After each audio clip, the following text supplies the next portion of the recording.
mengisahkan seorang pria bernama Alif yang mengendarai mobil dengan sangat kencang. Hingga akhirnya dia mengalami sebuah kecelakaan.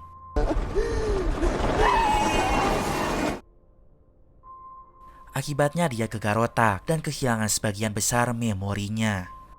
Rekomendasi saya, Pak Alif seminggu lagi di sini. Beberapa ingatan Pak Alif masih akan kabur, mungkin akan membingungkan. Namun Alif masih ingat dengan istri dan juga anaknya. Sang istri bernama Nadine dan anak laki-lakinya bernama Emir. Sini dong. Gak kangen emangnya sama papa?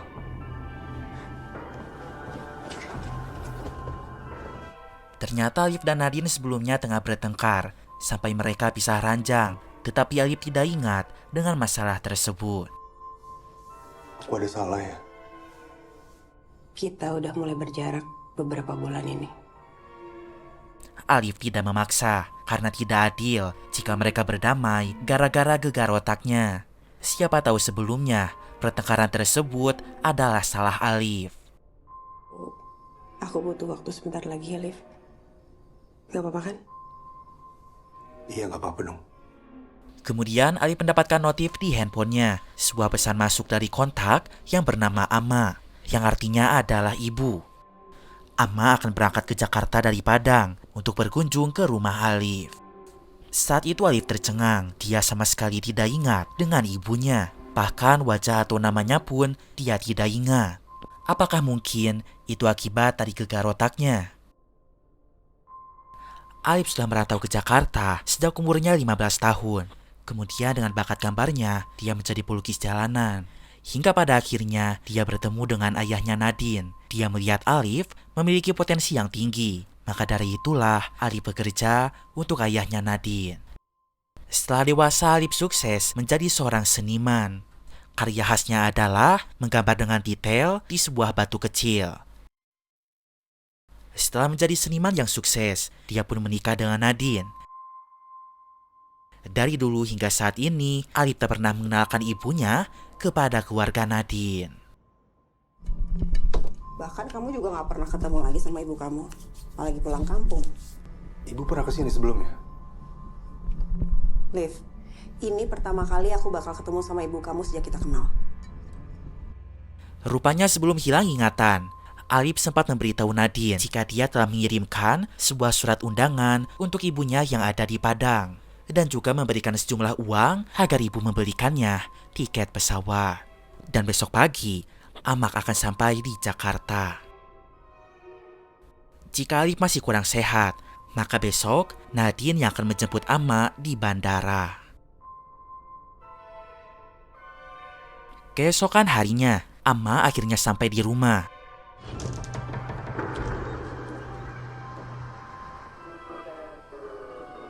Masuk, Mak.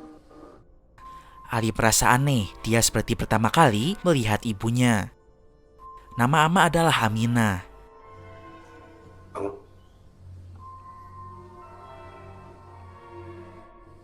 Alif ini anak Ama ini.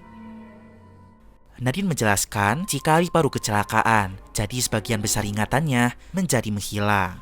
Walaupun begitu, Ama merasa senang setelah 18 tahun akhirnya bertemu Alif lagi. Alif segera bersungkur di hadapan ibunya. Dia merasa berdosa seperti Malin Kundang karena telah lama melupakan ibunya. Namun beruntung, Ama masih memaafkannya. Ketika malam hari, Alif tak kuat menahan tangisnya. Entah mengapa, hatinya terasa sesak dan dia meluapkan rasa kesedihannya. Aku juga gak tahu aku kenapa, tapi rasanya nyesek banget di sini. Nyesek gimana? Keesokan harinya, Alif melihat Ama sedang masak di dapur, sementara istrinya menyiram tanaman di halaman. Ama minta Emir untuk putar lagu Latif M supaya mereka semangat memasak.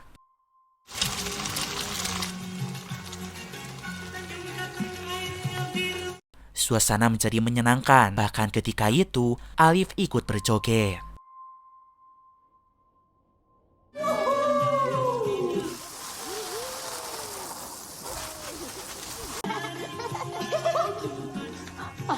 Ketika Nadine sedang mandi, Alif masuk ke toilet dengan alasan untuk gosok gigi. Kemudian dia menghampiri Nadine yang tengah mandi, dan terjadilah adegan wig-wig.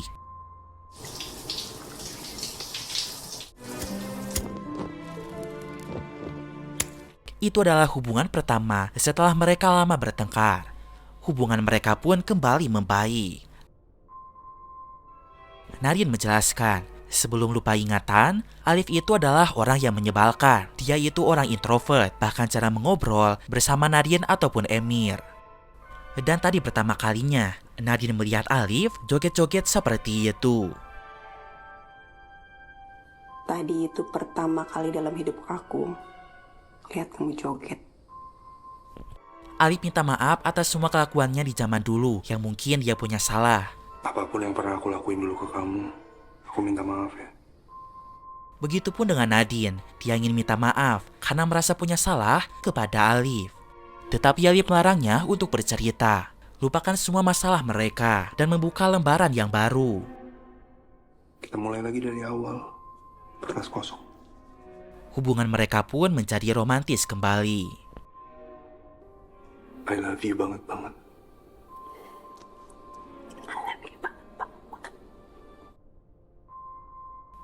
Setelah mandi, mereka melihat di meja makan banyak makanan sudah siap. Dan itu adalah buatan Amak. Ini, tetenya. Kalau mau sambal, ambil sambal dari sini. Alif sangat senang sekali dengan lingkungan keluarganya. Dia pun ingin menghubungi pengacara pribadinya yang bernama Iqbal untuk mengurusi masalah surat wasiat. Siang harinya Iqbal pun datang. Alif ingin membagi harta warisannya. Dia akan memberikan 50% untuk anaknya dan 50% lagi untuk Amak. Kalau aku meninggal nanti, aku mau bikin wasiat 50% harta aku ke Emir dan 50% lagi ke ibu. Gak apa-apa kan sayang? Ya nggak apa-apa banget dong sayang. Aku dukung. Sementara itu, Nadine tidak dapat apa-apa karena dia merupakan seorang dosen. Jadi dia punya cukup uang untuk kebutuhannya sendiri. Dan Nadine mengerti akan hal itu. Malam harinya, Ali fokus bekerja. Dia melukis di sebuah batu kecil. Saat itu, tanpa sengaja, kaca pembesar mengarah ke permukaan meja. Dan di sana ada sebuah tulisan, kiri bawah meja. Ali mengeceknya, dan ternyata di sana ada sebuah kunci. Alif awalnya heran, kunci apa itu? Kenapa dia sembunyikan di kaki meja tersebut? Dan ternyata itu adalah kunci sebuah lemari, dan di sana ada gambar-gambar buatan Alif, yang mana seluruh terlihat menyeramkan. Sebuah gambar memperlihatkan jika Alif menggendong sebuah tubuh dari seorang anak kecil, tetapi dia tidak mengerti apa alasan dirinya menggambar hal tersebut. Keesokan harinya, Alif pergi ke pasar bersama Amir dan juga Amak. Amak mengatakan dulu saat kecil Alif sangat senang pergi ke pasar dan melihat ikan-ikan.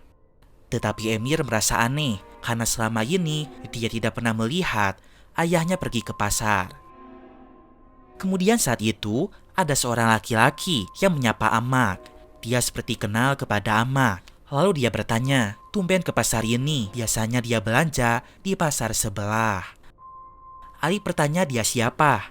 Amak yang panik, lalu menjawab, mungkin laki-laki itu salah orang. Jauh banget sampai sini, Bu. Cari apa yang nggak ada di pasar kita sampai harus kesini? Siapa kamu? Dari sini ada yang mulai aneh. Apakah benar Amak adalah ibunya Alif? Lalu seketika Alif mimisan sehingga mereka pun segera pulang. Alif diobati hidungnya, disumbat oleh daun sirih supaya cepat sembuh katanya. Dari dulu kan Alif memang sering mimisan. Dikasih daun sirih langsung sembuh. Namun ketika itu, dia melihat penampakan di balik gorden sulur, membuat kursinya terjatuh.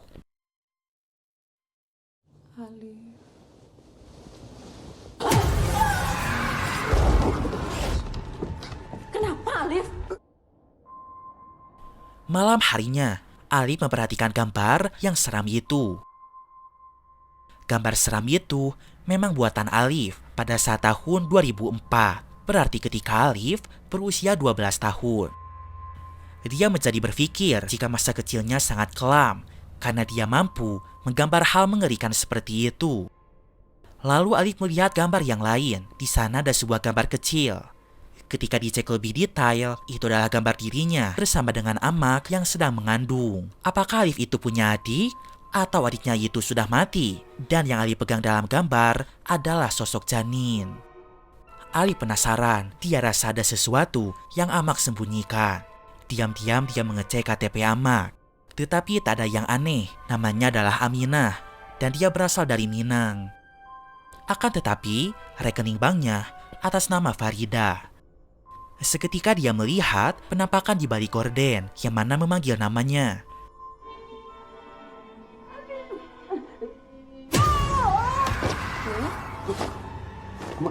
Teriakan Alif membuat Amak terbangun. Saat itu Alif berkata jika dia sedang merapikan baju Amak di dalam lemari. Lalu saat itu terlihat hidungnya mimisan lagi dan dia segera pergi. Keesokan harinya pengacara Iqbal datang lagi karena surat wasiat Alif sudah jadi. Tetapi Alif menjadi ragu untuk tanda tangan karena ia takut Ama bukan ibu aslinya. Ketika siang hari, Alif melihat Ama baru selesai sholat. Dia mendoakan hal-hal baik untuk Alif. Sehatkan badannya, panjangkan umurnya, berkahilah hidup anakku Alif, bahagiakan dia dunia dan akhirat. Lalu Alif bertanya, siapa itu Farida? Ama menjelaskan, Farida itu adalah tetangganya di kampung. Dia baik anaknya. Anak tetangga Mbak, Farida namanya. Sudah 18 tahun, Alif pergi dari rumah. Dan beberapa hari lalu, tiba-tiba Alif kirim surat dan mengundangnya untuk datang ke Jakarta. 18 tahun. Datanglah surat dari Alif. Takajui Ama. Alif minta Ama datang ke Jakarta. Ama sebenarnya takut jika Alif akan malu dengan Ama yang sudah tua dan juga penampilannya lusuh. Dia takut Alif menjadi malin kundang dan tidak akan menganggapnya sebagai ibunya lagi. Dia pun sudah membayangkan Alif tak akan mengakui dirinya di depan keluarga Nadine. Malu lihat Ama yang kotor hina dari kampung nih. Takut. Ama takut. Takutlah nanti waktu ketemu sama Ama, Alif tuh malu lihat Ama. Takut Ama. Takut Alif lah jadi malin kundang. Maka dari itulah, Farida memberikan kartu ATM-nya. Dia berkata, jika di Jakarta Alif menjadi malin kundang, Ama lebih baik pulang kembali ke Padang dan beli tiketnya pakai kartu ATM-nya. Alif seketika menangis dan dia minta maaf kepada ibunya. Malam harinya, Alif segera mengecek kembali gambaran masa kecilnya. Lalu saat itu, dia baru melihat banyak gambar kuburan bayi. Lalu ada tulisan, lebih baik adik-adiknya itu mati. Alif langsung ke kamar Amak untuk memastikan apakah dia itu punya adik atau tidak. Tetapi nahas, Amak sudah tidak ada di rumah. Dia menghilang secara misterius. Setelah dicek di CCTV, terlihat ternyata Amak keluar dari rumah. Dia pergi tanpa pamit kepada mereka. Ada barang-barang yang hilang? Enggak sih, nggak ada. Alif sangat curiga. Sekarang dia yakin pasti Ama bukan ibu aslinya. Ia menjadi khawatir bagaimana keadaan amaknya yang asli. Alif ingin lapor polisi, tetapi ia sendiri tidak ingat wajah ibunya seperti apa. Kok bisa-bisanya ada anak lupa muka ibunya? Mungkin aja sekarang ibu tuh masih di kampung, hidup dengan tenang. Hingga suatu saat, Alif tiba-tiba mendapatkan ingatannya kembali, yaitu tentang Farida. Ternyata Slur, dia pernah melihat Farida tergeletak di tengah jalan dengan mulut yang berdarah-darah. Kejadian itu terjadi di dekat sebuah bar yang buka 24 jam. Setelah dicari tahu di internet, ternyata bar itu bernama The Seahorse. Alip segera pergi ke bar tersebut. Dia melihat ada beberapa pemuda tengah melakukan aksi penipuan, di mana mereka sengaja melintas ketika mobil maju dengan kencang. Mereka pun pura-pura tertabrak dan minta uang ganti rugi. Kemudian Alip masuk ke toko laundry yang ada di sebelah bar. Dia minta izin untuk mengecek CCTV-nya. Makanya biar saya aja yang cari videonya di rekaman CCTV-nya. Biar nggak ngerepotin ibu. Maaf ya bu, itu selimut kesayangan ibu saya soalnya. Peninggalan almarhum bapak. Dari CCTV itu, Alip melihat kejadian beberapa hari yang lalu. Yang dimana Slur, Farida bersekongkol dengan para pemuda itu untuk akting pura-pura tertabrak. Hal itu demi mendapatkan uang. Dan terlihat Alip ada di sana pada malam itu. Dan itulah pertama kali Alip bertemu Farida. Keesokan harinya, Alip tidak pulang ke rumah dan dia tertidur di dalam mobil. Lalu dia pun masuk ke pemukiman warga di dekat bar Seahorse itu.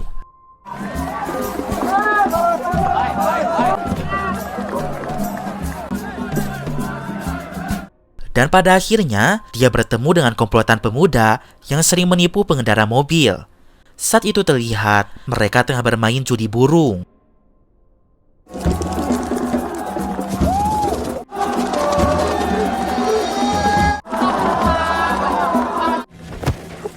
Woi, apaan nih? Perempuan itu siapa? Hah? Perempuan? Nyokap lu. Alip akhirnya dipukuli karena terus mengikuti mereka. Alip hanya ingin bertanya di mana perempuan bernama Farida. Lo kan anaknya. Masa lo lupa nyokap lo tinggal di kolong tol Angke? Cabut.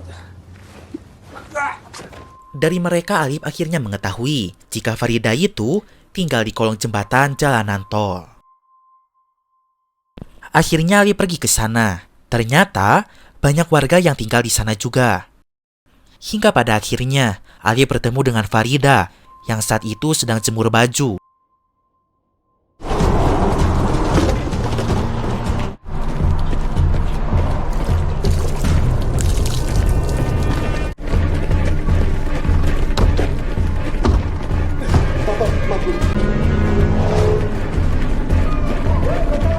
Terjadilah kejar-kejaran dan Alip berhasil menangkap Farida. Alip bertanya saat itu kenapa dia pura-pura mencari ibunya. Kenapa kamu pura-pura jadi ibu saya? Kenapa? Lo yang nyuruh. Rupanya, sebelum lupa ingatan, Alip telah bersekongkol dengan ibu Farida. Dia ingin Farida menyamar menjadi ibunya yang berasal dari Sumatera Barat alias Padang. Lo bikinin gue KTP palsu. Lo minta gue jadi Aminah, orang Minang. Lo minta gue pura-pura jadi nyokap lo. Lo beliin tiket palsu, tiket pesawat palsu, beliin handphone, semuanya lo siapin. Kata lo, gue pinter acting, makanya gue mau. Karena Slur, ia terus didesak oleh keluarga Nadine agar membawa orang tuanya ke Jakarta. Alasan Alip menyuruh Farida karena ia melihat akting Farida bagus saat ia pura-pura kecelakaan. Namun beberapa hari yang lalu, Alip gegar otak. Ia tak ingat akan hal itu. Dan sekarang Alip mulai mengingat semuanya. Seketika hidungnya pun mimisan. Rupanya selama ini, setiap dia mimisan, tandanya dia mengingat sesuatu. Kemudian, Alip melihat ke jalanan. Dia ingat di jalanan itu pernah memergoki istrinya berselingkuh di dalam mobil. Bahkan dengan Iqbal, pengacaranya sendiri.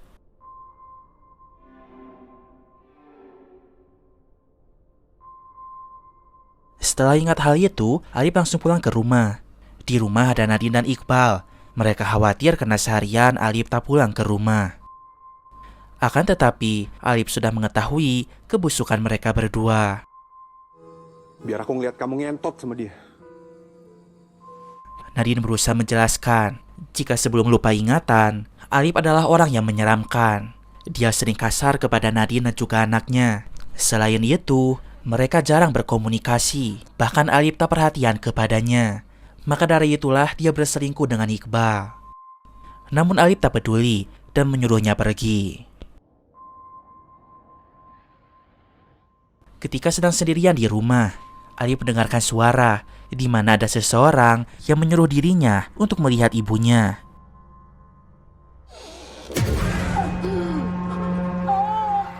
Dan tiba-tiba ada penampakan di balik gorden lagi. Alif mengecek gambar kelamnya kembali, dan di situ ada gambar ibunya tengah diperkaos ulur. Dan saat itulah Alif mengingat semuanya. Alif sudah ingat wajah ibunya. Ternyata dia adalah seorang perek. Setiap hari banyak laki-laki yang datang ke rumah. Dan ketika itu, Alif selalu dipaksa untuk melihat ibunya yang sedang diperkaos. Alif selalu menggambarkan apa yang dia lihat. Akan tetapi ibu memergokinya. Dia pun langsung merusak gambaran Alif. Lambe lah.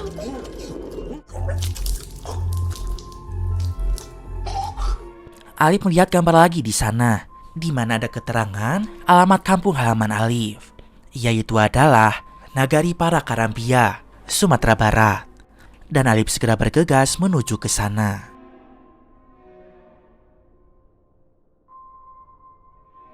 Singkat cerita, Alif sampai di kampung halamannya. Dari gambar masa kecilnya, dia pun menemukan rumah ibunya.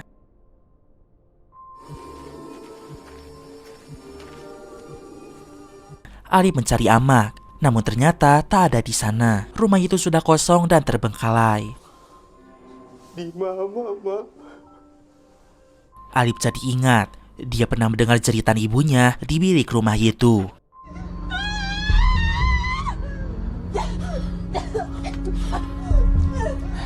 Rupanya sang ibu kerap menggugurkan janin pada kandungannya. Sudah banyak janin yang ia gugurkan. Itu adalah anak dari hasil perzinahannya dengan para pelanggan. Dan ketika itu, Alif yang disuruh untuk menguburkan para janinnya di halaman rumah. Setelah sadar akan hal itu, Alif segera membongkar tanah halaman depan. Dan dia pun menemukan banyak kerangka jabang bayi.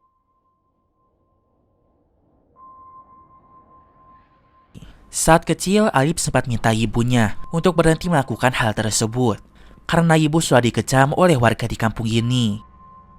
Alif akan pergi merantau ke Jakarta, dan nanti jika dia dapat uang, maka dia akan kirim ibu setiap bulannya. Mak dosa aku, Mak. Gak banyak orang yang tahu, Mak. Awak bisa merantau, Mak. Karajo di sinan. Beko kalau Alif lebah putih. Alif kirim ke Ama. Alif lalu nekat pergi tanpa pamitan kepada ibu. Setelah itu, Alif mendapatkan pesan dari Nadine. Dia mengirimkan sebuah rekaman dari dashboard mobil Alif sebelum kecelakaan. Pada rekaman itu, Alif baru memergoki Nadine selingkuh dengan Iqbal. Dia marah besar dan berniat akan membunuh mereka. Alif tidak takut. Ia mengaku telah membunuh ibunya sendiri karena ibunya itu adalah perek. Begitupun dengan Nadine, dia tak jauh seperti ibunya. Maka dia tak segan akan membunuhnya juga. Ibuku sendiri aku bunuh. Aku bunuh ibuku. Kamu tahu kenapa? Karena ibuku lonte. Sama persis kayak kamu, lonte. Dari situ Alif sadar, ternyata saat dulu dialah yang telah membunuh ibunya sendiri. Setelah dinasihati oleh Alif, ibu tetap saja menjadi perek. Alif yang murka akhirnya lepas kendali. Dia menunuk perut ibunya dengan sebilah pisau.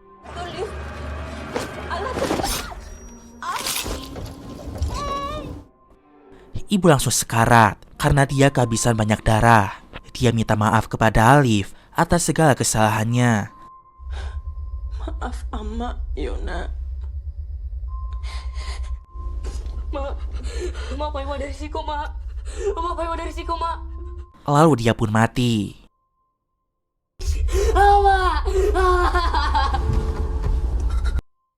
Setelah kejadian itu, Ali pergi merantau ke Jakarta.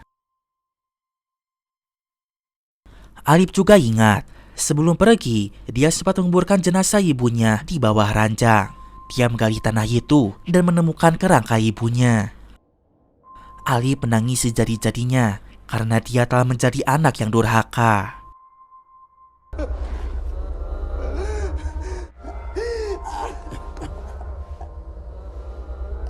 Kemudian Ali pulang ke Jakarta lagi dengan mobil yang sangat kencang, mirip seperti di awal film tadi. Dan dia pun berujung mengalami kecelakaan lagi.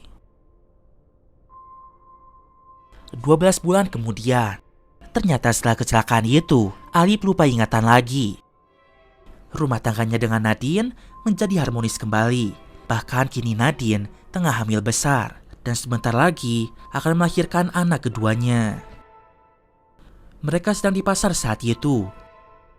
Namun, ada sesuatu yang membuat Alif teringat dengan masa lalunya. Dan seketika, dia mimisan lagi.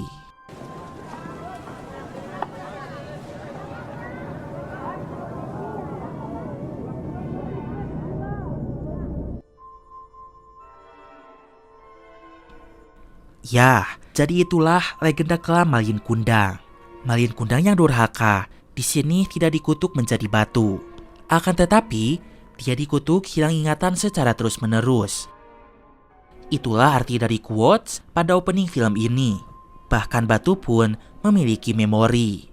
Kutukan anak menjadi batunya seperti diinterpretasikan sebagai Alif yang hilang ingatan.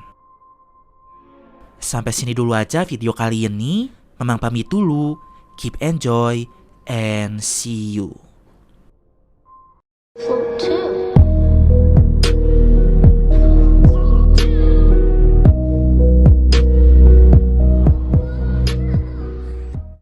Sebelum ke videonya, Mamang mau kasih informasi dulu. Sebenarnya, selain bikin konten, Mamang juga jualan nih, Slur. Jualan apa emangnya, Mang? Mamang jualan cemilan basreng atau bakso goreng.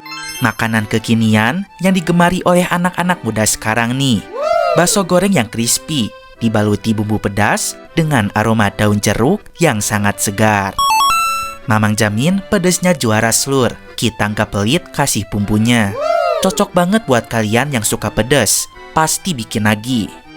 Yuk, di order sekarang. Mamang taruh link toko Shopee-nya di kolom deskripsi ya. Hatur nuhun.